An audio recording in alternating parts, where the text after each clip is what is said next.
somebody has a ball. What are my plans? What plans do I have? Is my plan to just not have a plan? That could be my plan. I don't know these days.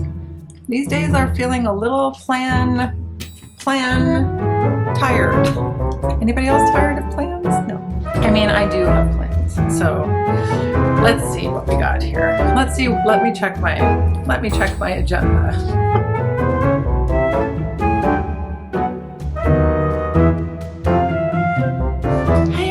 It's me, Jess. I'm here with Granola, and I am just going to give a channel update, a reading update. Thank you so much to everyone who answered the poll. I did do a poll, and most people wanted a channel update video and reading update video, so that's what I have for you today.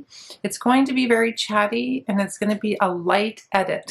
Not necessarily all the ums and ahs and in-breaths are going to be edited. So grab a cuppa and we'll talk summer reading plans and channel plans. So the first thing that I wanted to mention, which I mention I think often on the channel, is I just wanted to say thank you to everyone who has subscribed to the channel, for those of you who comment, for those of you that keep coming back to my channel and have stayed with me for such a long time. I appreciate you so, so much. If you're new to the channel, welcome. So happy to have you in this corner of the internet with me. And I just have to say that I have been hovering around like 960, 970 subscribers for the last month or so. I'm not sure what happened. For a while there, I was picking up subscribers fairly frequently. And now I seem to have stalled, and the irony is that I have stalled about 30 subscribers away from the 1,000 subscribers. That is kind of the mark that you hit on YouTube. That's a big deal. So, I mean, I don't know, 5,000 is a big deal, lots of thousands is a big deal, but anyway, I just find it kind of funny that I'm like not quite there. It feels like she's almost made it, but not quite made it sort of feeling. So if you guys know me and you've been around my channel for a while, I often say like, I don't worry about the subscriber count, but for whatever reason, it's just bugging me. So it's a good learning experience to just not worry about the subscriber count. But if you know someone who you think would be interested in this kind of content and you want to pass on the recommendation and help me get to 1,000, I would be chuffed. That would be super fun. That would be amazing and exciting. But anyway, I'm sure one day I'll get there. I'm so close, guys. I'm so close. So the first thing that I wanted to mention is that I'm very, very excited for the announcement of the Carol Shields Prize. I know that that announcement is coming. I think the announcement is being made on the 13th of May. So the winner of the Carol Shields Prize, I believe, is announced on the 13th of May. Let's just double check because I didn't write it down. Let's see. I did write it down. I did. I keep track of these things. The Women's Prize winner is announced in June 13th. Oh, they're both on the 13th. Lucky number 13. So Carol Shields Prize winner is announced on May 13th. I'm really wondering who's going to take that prize. I've been rooting for Birnam Wood. So if you haven't seen my review of Birnam Wood yet, you can check it out. I'll leave it in the description box below.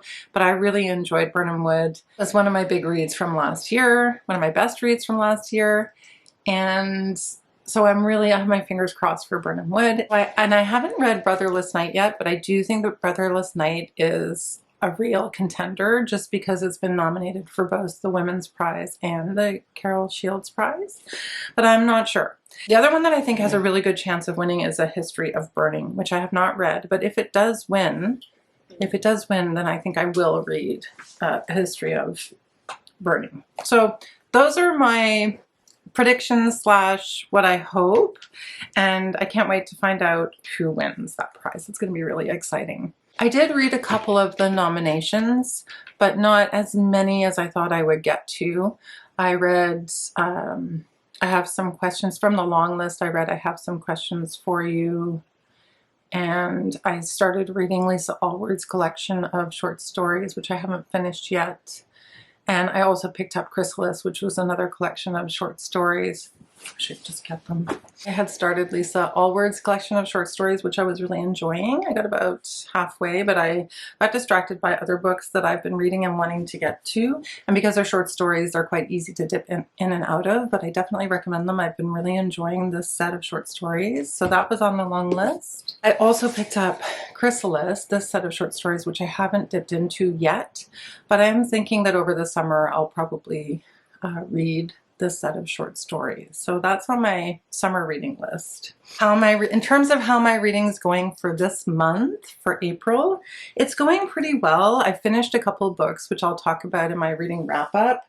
I'm almost finished currently reading Soldier Sailor, but very close to the end. If you can see my bookmark there, 20 or 30 pages near to the end of this book. I'm not sure how it's going to end.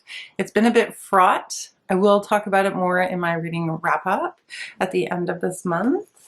And people have been really showing a lot of love for this novel for the Women's Prize, and it is on the short list. So I'll definitely be weighing in, sharing my comments in that wrap up coming up in a week or two. Also almost finished this book, which I think I might have talked about this on my May TBR, but Lori and I started reading it and it's just been such a fast read. I'm like a few pages to the end of finishing Nothing to See Here, which is quite a ride. So I'll be talking about that probably in my April wrap up.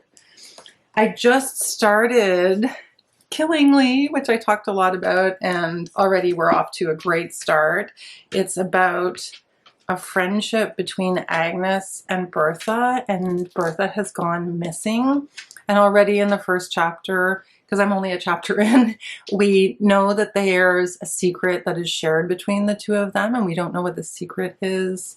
And we're not sure if they're going to end up finding Bertha's body or if she's going to be found alive. So there's a search going on for Bertha. She went missing. Yes, it's historical fiction. It's set in Massachusetts at Holyoke College at the end of the 1800s, 1897. So definitely enjoying this so far. I actually have a massive pile of library books that I either have to return to the library or decide to read. And I was thinking that maybe my next video, I'll read the first, like either the first line or the first chapter of those library books and decide which ones I want to keep out and which ones I want to return. I think that would be a really fun video to make. I also started the buddy read for Misery May, which is Bodies of Light by Jennifer Down.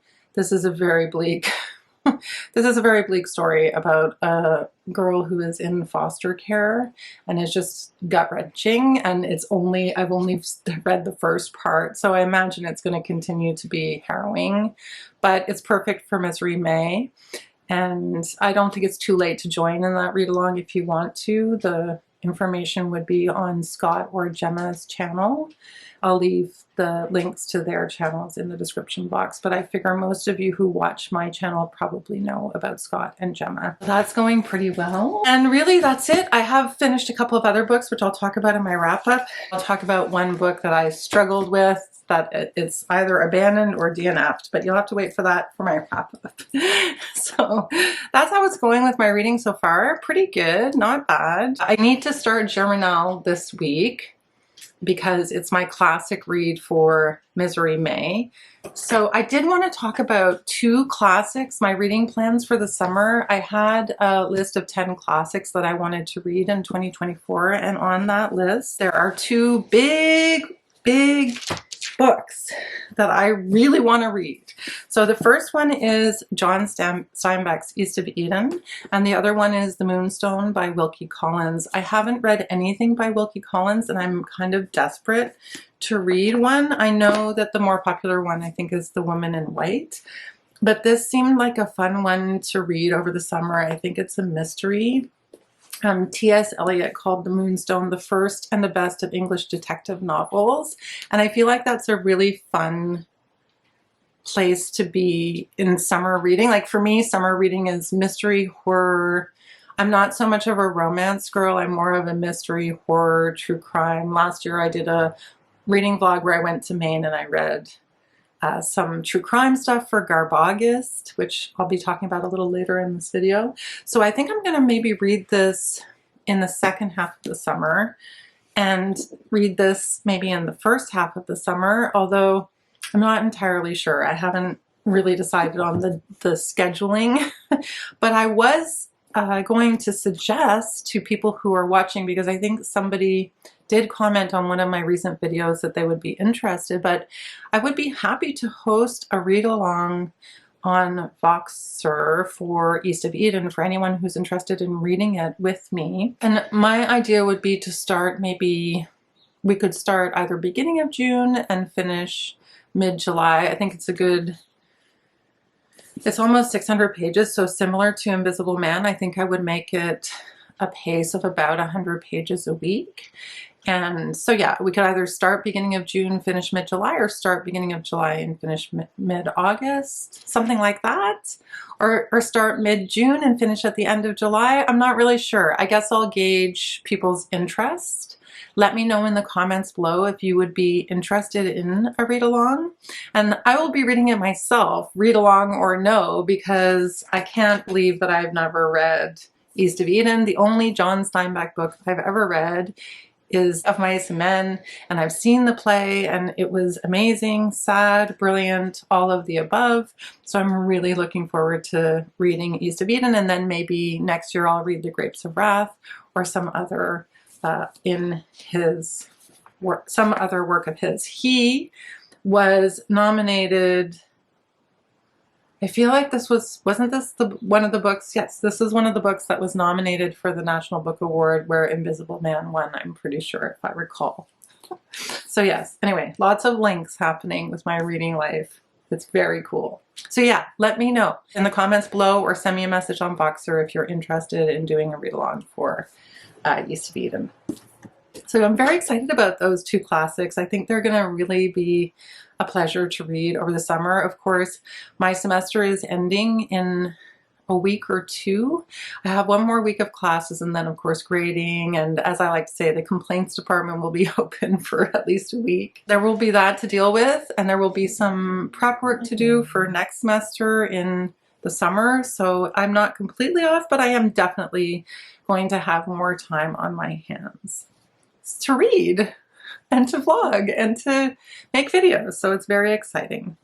One of those videos last year was the first iteration of this, and I had hoped that I would be able to do a second one in the fall, but things got very busy in the fall with all kinds of different read-alongs, events, Booker, all this stuff. I don't remember everything that was happening. Halloween always takes up a lot of time on BookTube. I am going to do my second installment of the college reading vlog, and in this vlog, what the process is that my daughter, who's a literature student, what you probably already know of my daughter, she was featured in my very recent vlog where I went to Ottawa, and she sat with me and talked about her best books of the year when I made my best books of the year video. She recommends books that she has read for her courses. So she's just finished her first year of literature here in Montreal at McGill University, and she recommended these 4 books for my reading vlog. So I'm very excited. I'm a little nervous because it's 4 books,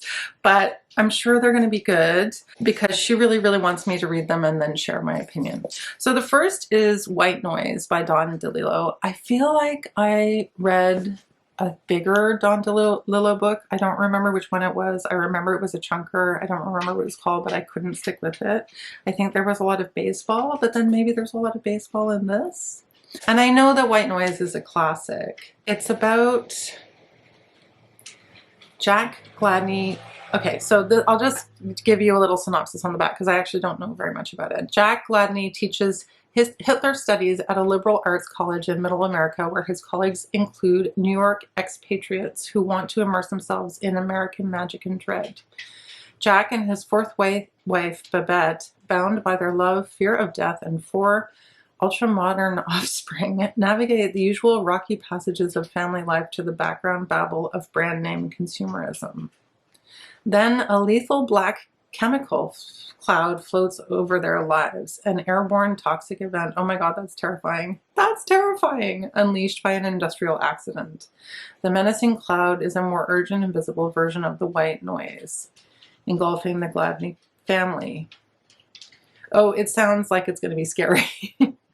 Oh boy, I'm scared already. Okay, so there's that one for the college reading vlog. And then my daughter took a Russian literature class, and this was one of the Russian books that I haven't already read because she read Anna Karenina and she read Crime and Punishment again, and I've read those books. But this was one that I hadn't heard of. There were a couple that I hadn't read, but this is the one that she recommended to me, and she also suggested it because it's a little bit shorter because a lot of the Russians are quite long. This is called The Boarding School by, I hope I don't butcher this, Nadezhda. Oh my gosh, I can't say this woman's name. I'm gonna have to ask my daughter how to say it. I'm not gonna know how to say her name. I'll have to ask Ethan how to say her name. It's called The Boarding School Girl. And this Nadezhda, I can't pronounce the name, but it's a pseudonym for a woman named V. Kretovsky, which is odd.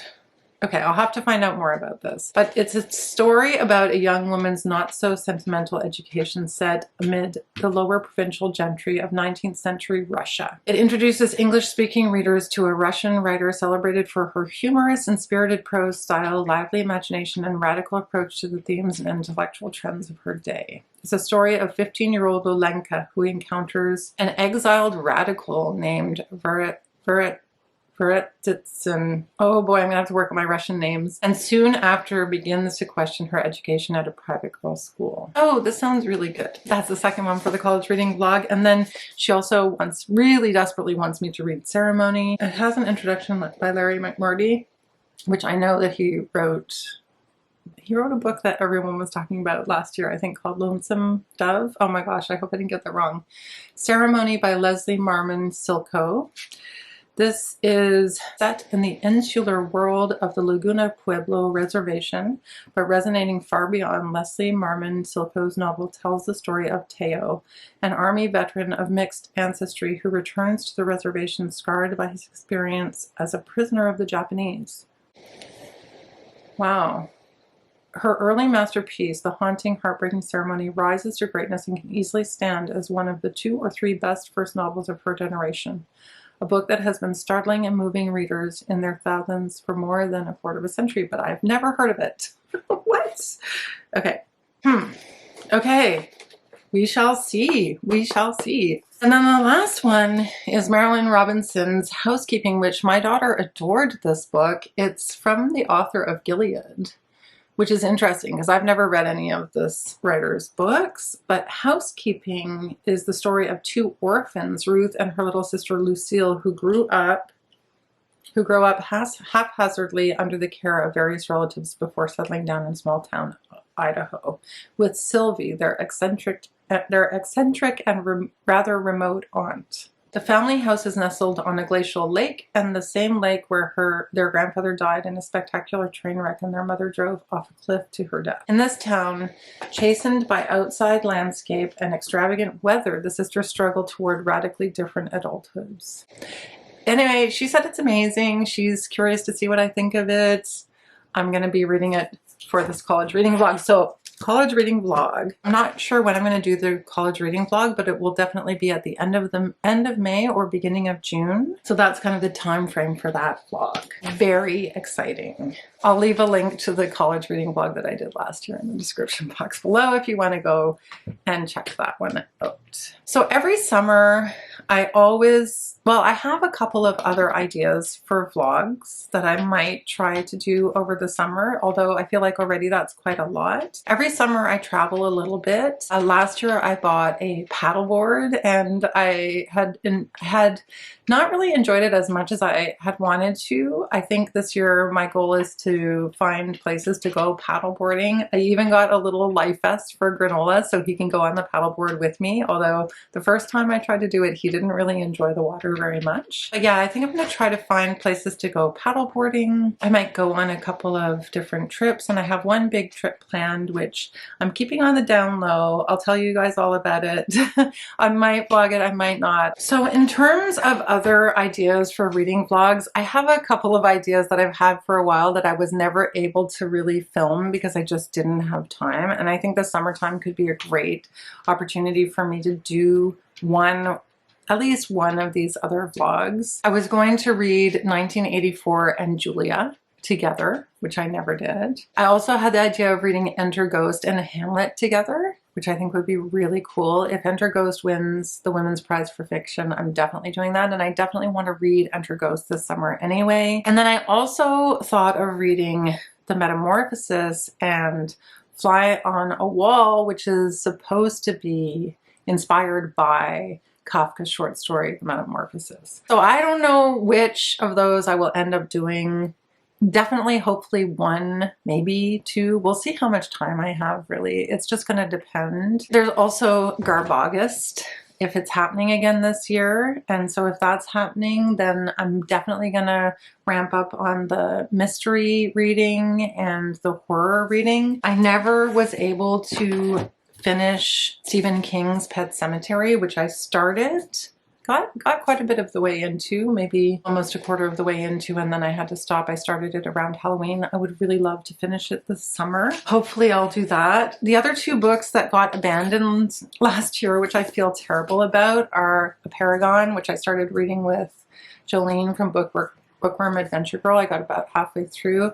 I feel like it's going to be really hard to read because it's about a Palestinian man and an Israeli man and about how they each lost a child. And just given the context of everything that's happened since, I think it's going to be especially hard to read, but maybe very powerful too. And I really do want to finish it, and I have lots of tabs on it. So I think I'll try to maybe finish this if I can. I want to finish it this year, if not this summer, then in the fall. And then last year I started, but only got halfway finished with North and South by Elizabeth Gaskell. And I'm disappointed in myself for that because I was really enjoying it. And I even remember really everything up until, but I was also reading Middlemarch, and I got distracted by other projects. So these two books are high on my priority list to actually finish this summer and this year. Okay. In terms of other ideas for videos, I tried to do a bookshelf tour. Well, I did a bookshelf tour video. I'll leave it in the description box below. I'm not super proud of it. I don't think it was that fantastic. It's very hard to film a bookshelf tour video, I find. It's very awkward. The angles are all weird. But I might try to do that again because, and this is the life update part of the video. So if you're not interested, this is the part you can skip. I'm keeping it at the end for you. So in terms of life updates, I have right now a renovation happening in my house. It's part of the reason why I wasn't able to film this video until today because it's been so noisy. The back of my house has been an unfinished room for, can you guys believe, 2 years. That is how long it took me to get a permit. I don't want to get into the details because it's very upsetting to me.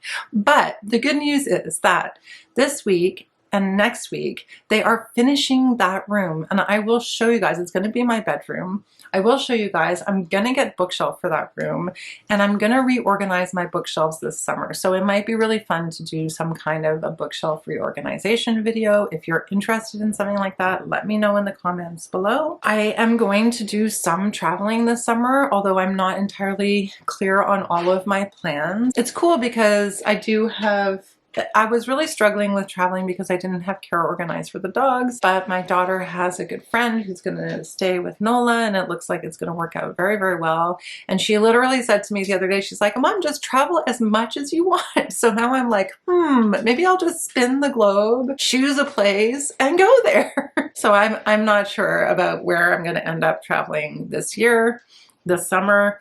I went last year on a road trip to Maine, as I mentioned earlier in the video, and it was fun, but it wasn't as great as I had hoped it was going to be. I rented this beautiful place, but I was a bit lonely. I was a little bit lonely in this place. So I think, even though I took granola with me, I think I'm going to try to focus on making the most of Montreal in the summertime, hanging out with friends that I don't get to see outside of work and hanging out with them in a more social capacity, and just going to more music events. There's so much happening in Montreal in the summer. And again, as I said, I'm gonna go where I can do some paddleboarding, maybe take granola with me. Those are the channel plans. Those are my reading plans. There's a little bit of a life update. Again, if you guys want to join me for a read along for East of Eden, let me know in the comments section below. And thank you so much for watching.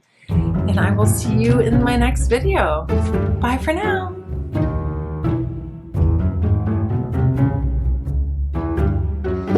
Shh, no barking. I had started, Lisa, it has an introduction by Larry McMurtry.